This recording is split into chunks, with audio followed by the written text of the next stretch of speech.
Today we're taking a look at the most iconic motorcycle engines from each category. We're talking singles, triples, twins, and everything else in between. Logan, it's not a tiered or a ranked video. What are we doing today? So what we're talking about, the most powerful engines from each category, right? That's the shtick. That's what people want, most power. Yeah, we're obviously only gonna do the most powerful bikes of each type, but no, that would be a little bit boring. So our criteria for today is more of things that are like influential, interesting, or what really defines a specific category of motorcycle engine.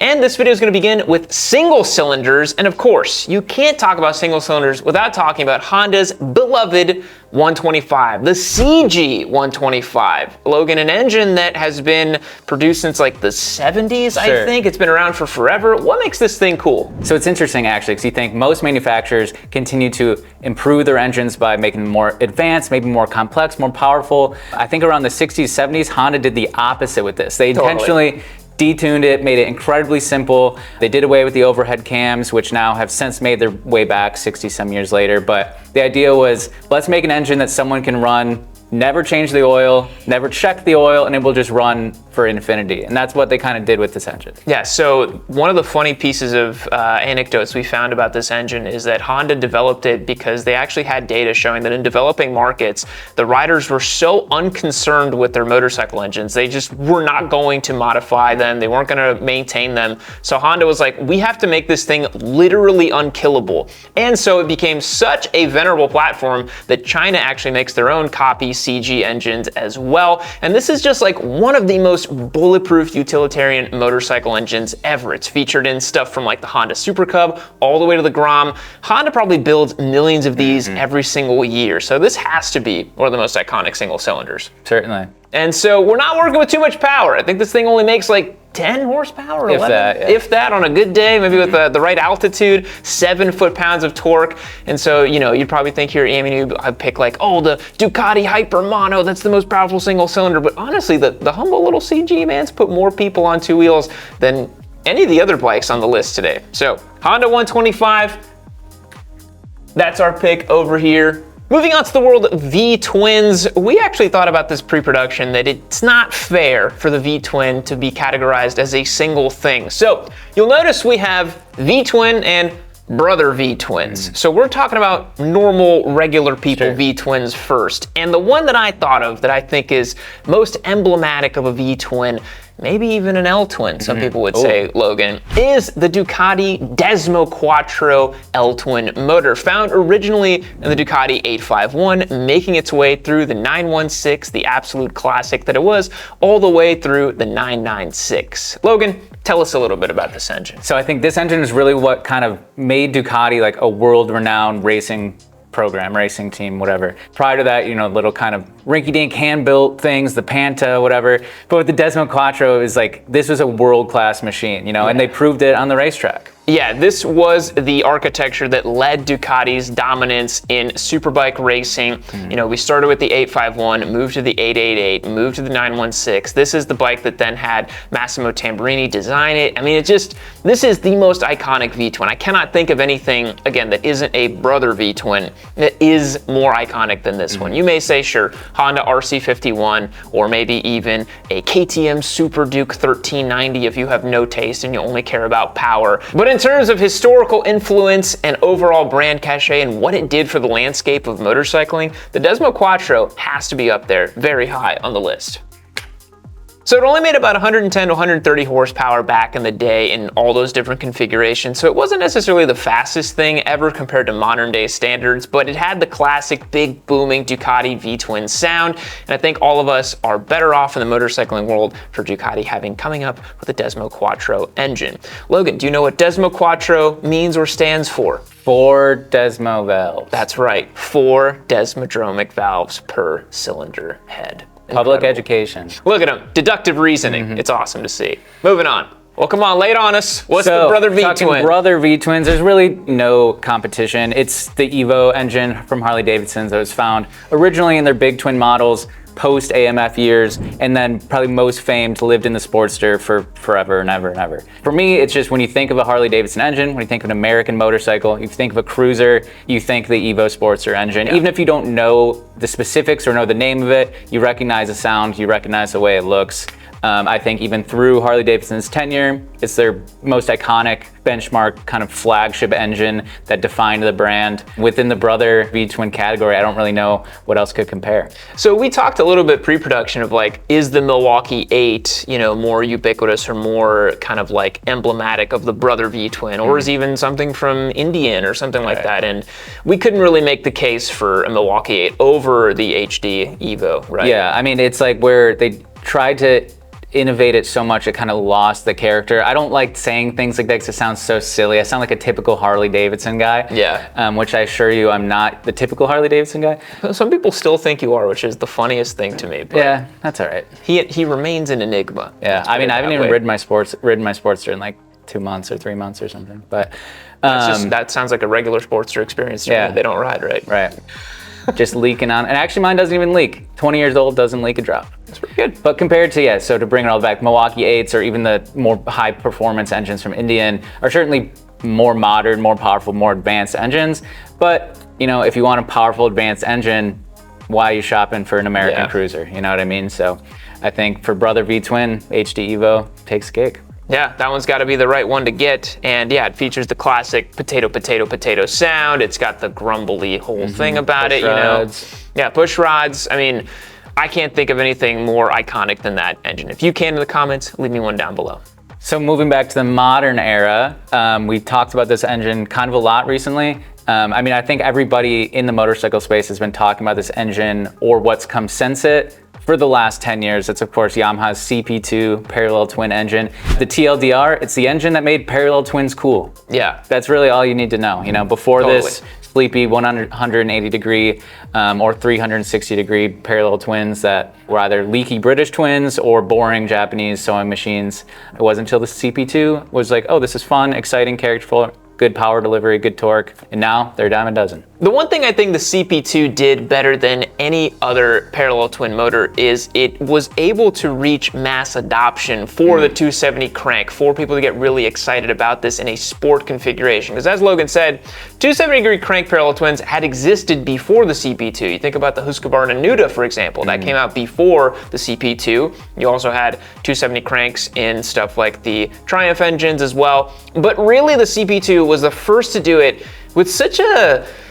it's hard to say again without sounding like a pretentious motorcycle asshole, but it just has like a really zippy kind of like characterful energy to it. It's like a fun puppy dog kind of motorcycle. And what's really interesting is it was released as an afterthought from the FZ09 at that time. It was kind of like we'll make this one too. And it turns out it was kind of better than the FZ09 in a lot of ways. And then you look at what's happened now in the new age UJM category where everybody has a 270 parallel twin. And we have to credit the Yamaha for that. This is the motorcycle engine that did it all and did it with incredible bulletproof reliability too, which is great. Sure. Yeah, you see like people have them in Teneres with like, nearly 100,000 miles on the clock. Yeah, and they're just going strong. Yeah. They don't care at all. So yeah, CP2 is really, really sweet. And it continues to churn on nowadays, facing some very stiff competition. I will add, you guys at this point will have seen my CB750 review, and that motor is better than the CP2. There is no doubt about it. But again, the CP2, important. It did it back in 2014, man. It took Honda 11 years to catch up to that. So that's pretty impressive. Yeah, I was still in middle school in 2014. If you believe that, please see yourself out. It's a tab out of the window right now. All right, moving on to 3-cylinders. This one was pretty tough. There's a lot of really good 3-cylinders out there, very important for historical reasons, very interesting, good to ride.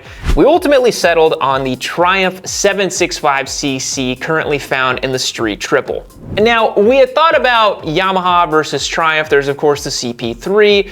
But then, you think about Triumph, they're the 3-cylinder brand, right? I think Triumph has done a lot for carrying the torch for 3-cylinder engines. How many people are buying MV Agusta F3s or whatever, right? Yeah. Like Triumph is owed a lot of credit for the 3-cylinder engine's prevalency in modern day. And it's interesting too, purists might say, is the 765 better than the 675 from the Daytona? That was a tough call for me to say because I wanted to pick the Daytona 675, but I think the 765 is a better engine for most people. It makes better usable torque. It's more advanced. It's currently the motor featured in Moto 2, which is pretty cool. In 2027, they're actually going to the CP2 engine, which is kind of funny that we just talked about it. And that does make me a little sad because I think the Moto 2 engines right now are really sweet, make a lot of power, really nice, and they still have that characterful Triumph whistle and induction sound, which is really what you get with that 3-cylinder.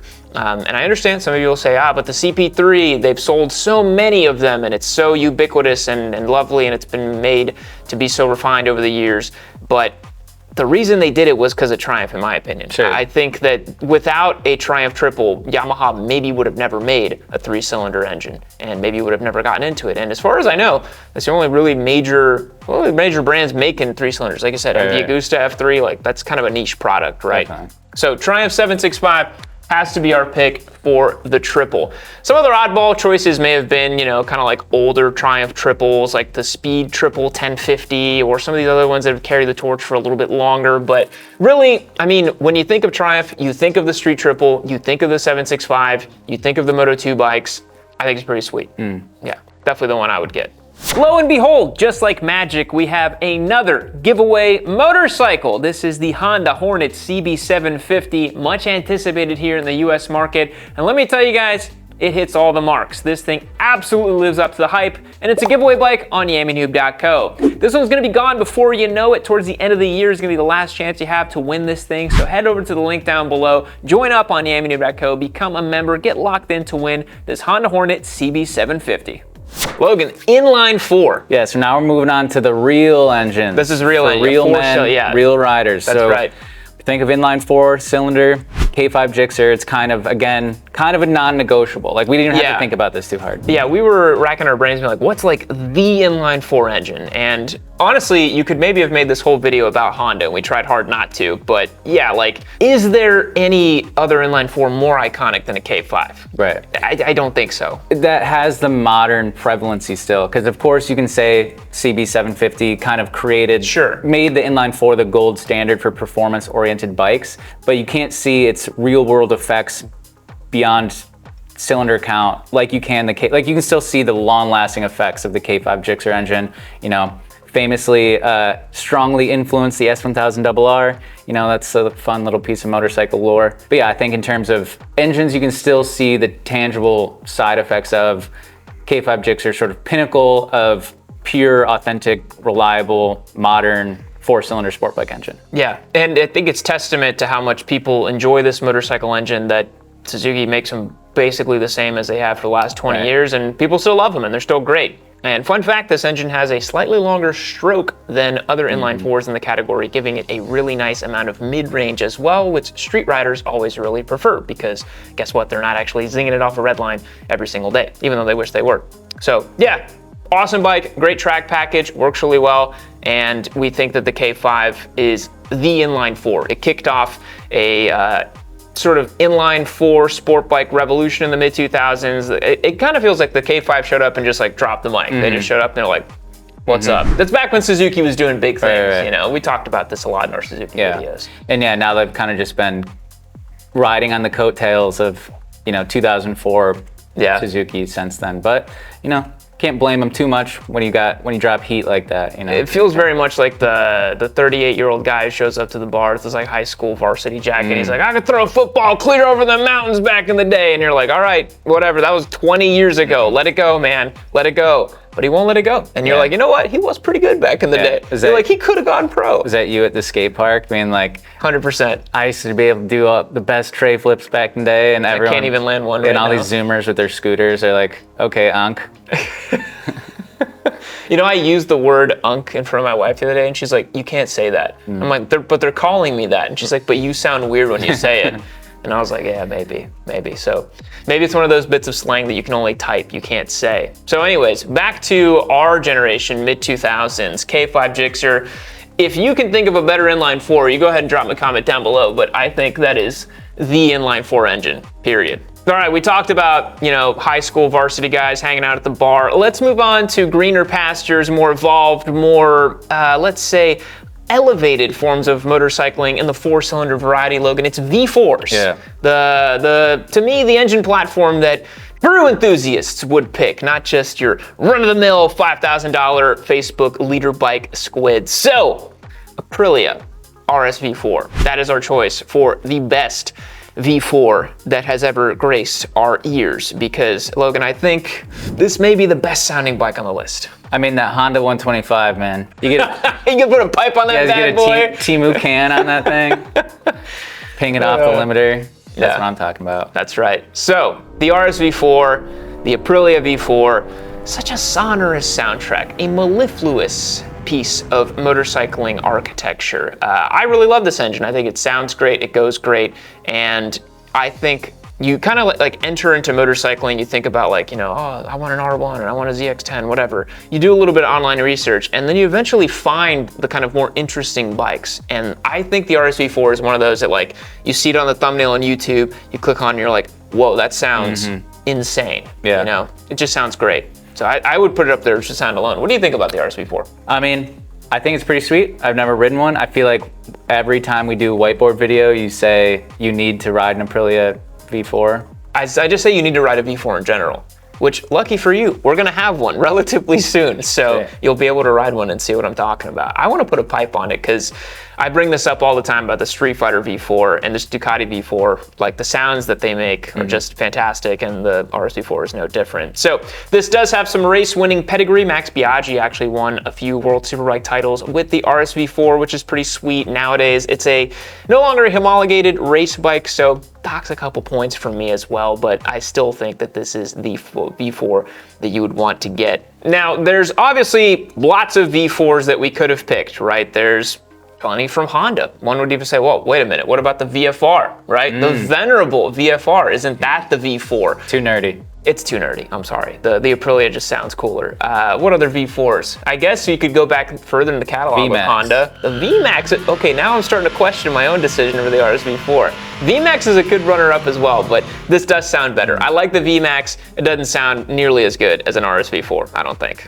In current modern day configuration, the Aprilia RSV4 is making 217 horsepower, which is just an eye-watering amount of horsepower. Really, really fast engine as well. And yeah, what else can be said? That's the V4 we're picking, and that's the one we're going with. The next category might sound like a fever dream that your middle school friend came up with when you guys are talking about how much performance your mom's minivan had, but V5s are a real engine configuration and was used notably in one very important motorcycle, the Honda RC211V. Logan, do you know anything about this motorcycle? I mean, I recognize the name. I know it has 5 cylinders. I know it was used in racing, but that's about it. I know it came at sort of an interesting or specific time in Grand Prix racing, right? Yes, so the RC211V, we saved this for last because I know that once I start talking about racing history, you guys just tune out, but stay with me here, okay? So starting in 2002, this motorcycle debuted in the 990cc configuration, and one of the weird things about this was, as far as I understand, it was a loophole that Honda used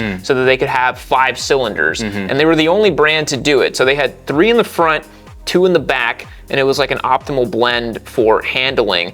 And yeah, Rossi absolutely mopped up shop with this bike. It was like the most, it's like, you don't watch MotoGP nowadays, but like what the Ducati is currently doing in MotoGP was what the Honda used to do back. There's like, if it showed up, it's like, all right, that's the bike that's gonna win. Really unique soundtrack, really unique motorcycle engine, and to me, it is very emblematic of Honda's ability to make beautiful, exotic motorcycles that work really, really well. Very, very cool bike. And some would say one of the greatest racing motorcycles ever made. Aptly put. Yeah, I mean, Honda, it is always just crazy and like throughout history what Honda can do when they put their mind to it, you know what I mean? When they want to go buck wild, they can. Yeah. Or they can make the most utilitarian at 125cc engines known to man. So yeah, it's hard to say that motorcycles aren't just sort of equal to Honda. Honda equals motorcycles, you know, like they are the motorcycle brand. And yeah, it is kind of cool that like that's their range, right? Like making championship winning V5s or like the greatest single cylinder that like cannot be killed and has sold like 100 million versions of itself. Pretty cool. So in a V5 and just a fun added motorcycle architecture for today's video is the Honda RC211V. Very cool motorcycle. Speaking of Hondas, flat six. Flat sixes. Honda Goldwing. Yes. Yeah, Goldwing, obviously famous touring machine. One of Honda's flagship machines. Kind of created the new expectation of what a touring bike can be back in the 70s and 80s. It's been running 6-cylinder since the late 80s, I think. It used to be Boxer 4, now it's Boxer 6. It's kind of a Chad move, right? Like they already had a Boxer 4, they're like, throw 2 more cylinders on that bad boy, make it even bigger. And they really targeted the American audience with the Goldwing. And honestly, like people love to say that, you know, the Harley Davidsons are the most American motorcycles ever, but there's a case to be made that the Goldwing may be the most American motorcycle. I mean, a lot of them were made in Ohio, I'm pretty sure. That's right, yeah, they were made here domestically, like for this market, and 6 cylinders, 900 pounds or whatever, just runs smooth as a top. If you've never ridden a Goldwing, you could not believe how smooth that Boxer 6 is. It is such a nice, smooth engine. It sits so low, which is also one of the reasons they did that. They put the cylinders low, put it on its side, very low CG for a motorcycle that weighs that much. That's exactly what you want. And so a lot of people will tell you, hey, my Goldwing whips around them corners. I can whip around my Goldwing in a parking lot. That's what they always love to say. I mean, if they can do that, why does it need a reverse gear? Very true. Very true. Brittle arms and brittle knees can't back up that bike. But we've actually joked that if we had a Goldwing here, we don't know if we could actually fit it inside of this studio because it is a very large motorcycle. Yeah, very large. Yeah, well, I guess we're about to find out. We're reviewing a 1993 Aspencade here in a couple of weeks, so we'll see if we could actually fit it in here. I might have to back it in all the way. That'd be kind of crazy. All the way in, then all the way out. All the way, that's right. So one of the cool things about the Wing is the amount of tech that Honda throws at these things. So the Goldwing typically gets a lot of the latest and greatest technology that Honda cooks up, and we think that the Boxer 6 is truly goated. Amazing motorcycle engine, and absolutely is the best one. Possibly even the only one? Are there other flat sixes? No, I don't think so. I don't think so. The K1600 is an inline 6, yeah. Yeah. And it's a BMW, so who cares? Yeah, nobody cares about BMs. So, Goldwing, flat 6, moving on. All right, getting into some real exotica here at the end of the video. For the inline 6, you might think, he's gonna pick CBX or maybe even the BMW. But no, I have picked the Honda RC166. So this is an old race bike from, I think it went from the 60s to the 70s. Featured a 249cc inline 6. And Logan, if you're keeping score at home, that means that each of the pistons were smaller than an espresso shot. Something that you would recognize, espresso shots. He's out there drinking his coffee.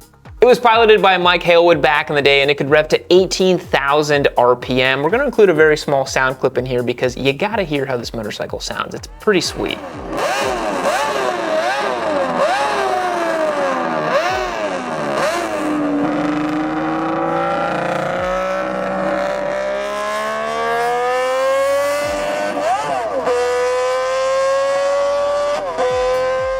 But bro, my R6 revs to 16,000. But it wasn't an inline 6. That's true. Yeah. So this is a very cool motorcycle. Based on sound alone, we had to put it here for the inline 6. Certainly there were more perhaps utilitarian inline 6s or more road-focused inline 6s, but Honda's slogan is the power of dreams. And Logan, what else can power dreams other than the sound of this glorious engine? 18,000 revs, power and dreams since 1966. That's right.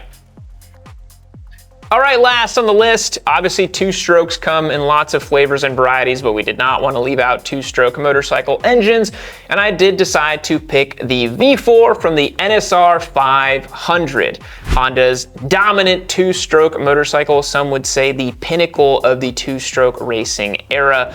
This is a very cool motorcycle. Logan, do you know anything about these? I mean, I know of its significance. I've certainly seen and heard the NSR 500 name, but as a, self-proclaimed non-racing enthusiast, a lot of the specificities elude me. I assume a 500cc V4 two-stroke is probably a wild machine. Like, I have enough common sense to piece that together. Yes, yeah, so back in the day, very peaky power band, no traction control, ridden by real manly men, of course. Mick Doohan and Valentino Rossi both piloted NSR 500s, which is pretty cool when you think about Rossi going from 2 strokes to 4 strokes. That's a very long, illustrious career that he had. And this was just the most advanced one that they had ever made. This thing made over 180 horsepower out of a 499cc V4. So how much did it weigh? Like 300? Yeah, probably weighed like less than 300 pounds or around 300 pounds. Just wild, violent, crazy handful of a bike. Again, that only the most talented and crazy men could actually pilot. There's actually Nicolo Canepa on YouTube has a really cool onboard of riding one of those 500cc bikes, and you can actually see how violent it is just on the onboard. You're like, that looks terrifying. I never would want to ride one of those. So we had to include it here at the end of the video for our 2-stroke V4s. I think it's pretty sweet. Yeah, I mean, 2-stroke V4, that's like practically a V8. Pretty much. You heard it here first. Actually, that makes me think of, you know, for one of the V4s, we could have included the NSR 750. Is that what it is? Yeah, the oval. Yeah. No, NR 750, excuse me. Yeah, NR 750. Yeah, the NR 750 with the 32 valves or whatever. That actually was trying to be a V8. Yeah, I mean, or the Otto. Yeah, the Oto. I always want to say Moto Ocho. Guzzi. The Ocho. That's funny. Someone needs to ate the Ocho. That's right. Someone needs to make that. But boys, that's our choices for motorcycle engines in each category. What do you think? Do you agree with any of them? Do you disagree? Let us know down below in the comments. As always, thanks so much for checking out today's video. We appreciate it. We'll catch you in the next one. See you later.